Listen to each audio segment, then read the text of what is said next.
হ্যাঁ, আমি বিটিএস কে ভালোবাসি। অন্য কেউ যদি তাদের নামে খারাপ কথা বলে তাতে আমার কিছু যায় আসে না, কারণ আমি মনে করি আমার সাদরা যা পরিশ্রম করে যেসব অর্জন করেছে তারা 7 জন্মে এগুলো অর্জন করতে পারবে না। হ্যাঁ, এটাই সত্যি। কয়জনই পেরেছে আমার সাদরাজার মতো এত পরিশ্রম করে এত নিচু থেকে সবার উপরে উঠতে?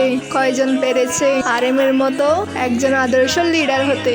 কয়জন পেরেছে জিনের মতো ছোট ভাইদের মামা বাট হতে? কয়জন পেরেছে সুগার মতো স্বপ্ন পূরণ করার জন্য পরিবার ত্যাগ করতে? কয়জন পেরেছে জেহবের মতো কষ্ট লুকিয়ে হাসতে? কয়জন পেরেছে জিমিনের মতো এত ভয়ঙ্কর পরিবর্তন হতে? কয়জন পেরেছে তাইহিয়ং এর মতো কৃষকের ঘরে জন্ম নিয়ে এত দূরে আসতে?